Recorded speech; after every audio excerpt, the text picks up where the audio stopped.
It's being said a lot that last week's referendum shows a divided nation. Are you going to heckle me or can I do my job? Referenda usually do produce a divided nation. It's always the mantra of the losers, never the winners. But according to the polls, a majority of those under 50 who voted to remain, while the majority of the over 50s who voted to leave. Young folks were said to be particularly upset. Some felt betrayed by the older generation. One youngster even tweeted, "I'm not giving up my seat on the train for an old person ever again."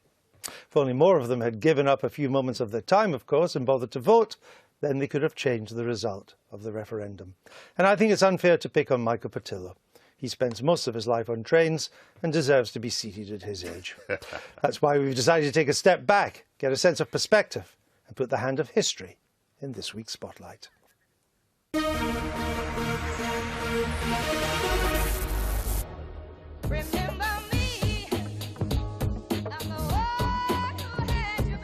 I was absolutely clear about my belief that Britain is stronger, safer and better off inside the European Union.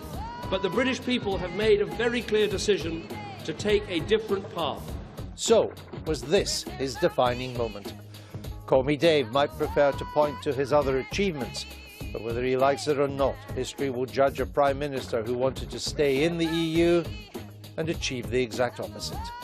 They say all political careers end in failure, but Churchill's remembered for leading us to victory, and his self-appointed successor, Boris Johnson, seemed to have achieved his own personal V-Day last week. But was the weight of history just too much for him? Some people thrive on the idea that their actions will be dissected for centuries to come. I feel the hand of history upon our shoulder in respect of this. I really do. But will Tony Blair's name be forever associated with peace in Northern Ireland or with war in Iraq? The Chilcot Report, out next week, will surely define his place in the history books. And how about the ordinary voter? Whether you will leave or remain, are you coming to terms with the thought that the country might just have changed forever? And we're joined by historian David Starkey. Is it David Cameron's lot now to go down in history as the man who lost the European Union? Yes, and probably also Scotland. I mean, you know, we're seeing the possibility of a whole series of dissolutions, and we're also seeing them being, as Michael said at the beginning of the programme, directly his responsibility. In other words, his style of management, his casualness, his refusal to think in terms of serious strategy, his essay crisis style, all of those things. And of course, I think powerfully, and again, I'm sorry, there is a second figure in all of this, which is, of course, his principal counsellor, if you like, the Chancellor. George Osborne was allegedly, I mean, in some ways, Cameron franchised his brain to Osborne, and Osborne was supposed to be the master tactician, this deep, profound thinker. He's been shown, you know, to have the profundity of a sheet of waste paper. So no matter what else David Cameron feels he might have achieved, or his supporters feel he's achieved, is as nothing. Is as nothing. Is as nothing. I mean, after all, the only serious achievement of the government is gay marriage, and you know, that seems to me to be an appropriately frivolous. You know, there's a kind of touch of confetti on the whole thing. And again, I think there's a profound doubt over the alleged economic reconstruction, recovery. It's been achieved at a terrible price. We've talked about it on this programme before. The way the cuts have been handled is disastrous. Because you protected education, because you protected the health service and overseas aid, you've left areas which are now absolutely crucial, like the Foreign Service, like defence, like the Department of Trade and Industry, absolutely starved of talent, starved of purpose. It's catastrophic. And in the public mind, does it stay that way? I mean, historians over time are fond of revisionism. They like to come back and I made my career out of it. Exactly, it keeps you all in a job. But in the public mind, but that's revisionism, which tends to stick among historians and people who follow these things. In the public mind, once you get stuck with something like this, once you're branded, is a good word.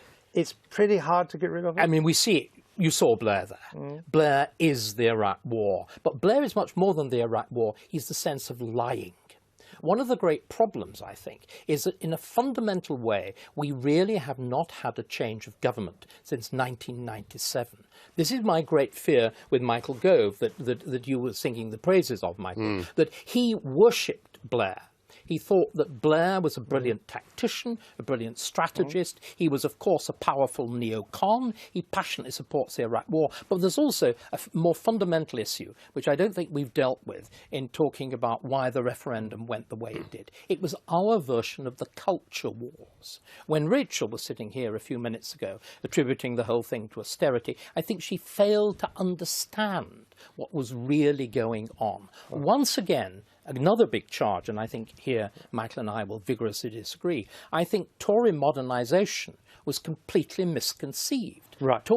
Just one second. But I just want to try and stick on what Mr. Cameron's legacy or won't be and what creates it. And so, I mean, I think David is right in a way that what brands you sticks with you. After all, let's take another old Etonian Prime Minister, Lord North. In the public mind, if at all, he's only famous for losing the colony. Eden for losing Suez. Chamberlain for the piece of paper. And now Mr. Cameron for losing the referendum. Yes, I think it's absolutely inevitable. I mean, I think David Cameron did well to lead a coalition government which stabilised the markets after the economic crisis, which was difficult. I think his coalition government was moderately successful in home policy, disastrous in foreign policy. I think his Conservative government has been a disaster altogether, because it has only really been about the referendum. And the referendum was simply a party political trick. And you can't play party political tricks with the nation's future, particularly if you have a view, as he said he did, that a no result, that a Leave result would be a catastrophe. And it's been, you know, there are many things that Mr. Blair won 3 election victories, huge victories, 2 of them by landslides. No Labour leader has done that in a row. But yet, and Chilcot next week will probably emphasise this, the thing he seems most to be associated with in the public mind now is Iraq. That's the legacy. Yeah, and of course that was 2003. He won another election. He won another election. 2005 by a fair majority. Now, 70-seat majority would seem extraordinary. Yes, David's absolutely right. Iraq will forever be attached to Tony Blair in a way that the adventure in Libya will probably not be associated with David Cameron. That was another disaster. Well, that was a minor chapter. In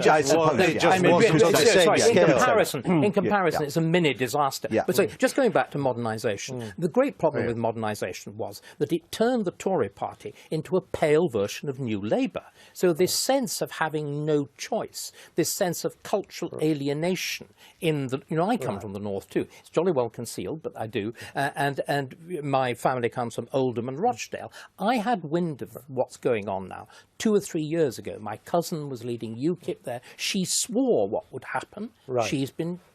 Let me in the final minute try and drag you back to what we're meant to be talking about. And that is legacy. Shame. And historic. I've got one suggestion for you. We say that Tony Blair will go down in history, or be known in history, fundamentally through the prism of Iraq. What is the possibility he may also go down in history as the last Labour leader to win an election?